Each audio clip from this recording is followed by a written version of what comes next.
Mi smo već govorili u 5. danu, ima od toga je nekoliko godina, i konstatirali da jedan od velikih problema hrvatske demokracije je taj mentalitet koji vlada unutar hrvatskih stranaka, koje većinom još uvijek funkcioniraju kao male komunističke partije sa onim mehanizmom ulizivanja onome iznad sebe, gašenja onoga ispod, gdje se unutar stranački izbori događaju ne kao ajde unutar skupine uglavnom istomišljenika, sada ćemo se malo probrati pa vidjeti ko ima najveću potporu da nas vodi, nego je to uvijek jedna borba na život i smrt gdje onaj poraženi završava poput gladijatora. HDZ je tu čak bolji primjer od SDP-a, kad vidimo kako su završavali svi bivši čelnici, od Ivića Pašalića koji nije bio formalno predsjednik, ali je bio u toj funkciji nakon Tuđmana nekog VD-a, kako su poslije izbacili Sanadera, Jadranku Kosor, pa evo vidjet ćemo što će biti dalje, do ove situacije u SDP-u gdje je jasno da poraženu stranu očekuju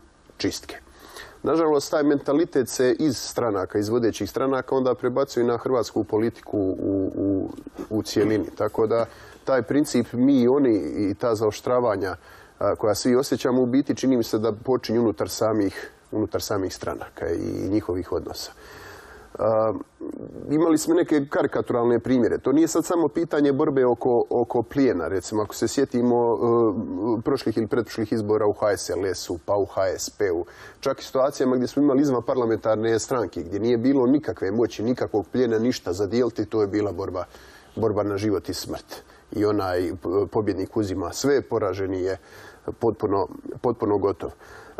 U HDZ-u vidim kao problematičnu tu situaciju da neće imati protukandidata, da stranka koja se voli pohvaliti tim da ima najveći broj članova, navodno 200.000, da ne može iznjedriti protukandidata.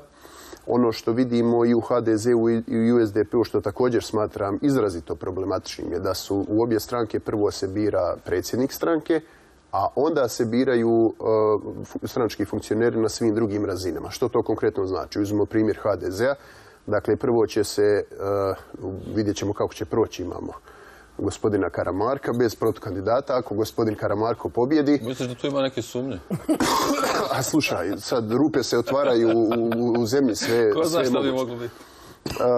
Dakle, kad gospodin Karamarko dođe na čelo stranke, on je tu sad 4 godine na funkciji predsjednika, vrlo je teško očekivati da će se neko usuditi kandidirati na bilo kojoj drugoj razini, recimo od grada Zagreba, županija i ostalo, mimo volje stranačkog vodstva. Pa evo, ja sam čuo... Tako u biti ćemo dobiti opet, a ista stvar je i u SDP-u, opet ćemo dobiti neke monolitne stranke koje u biti od ove glave se onda poslušnički strukturiraju na svim razinama.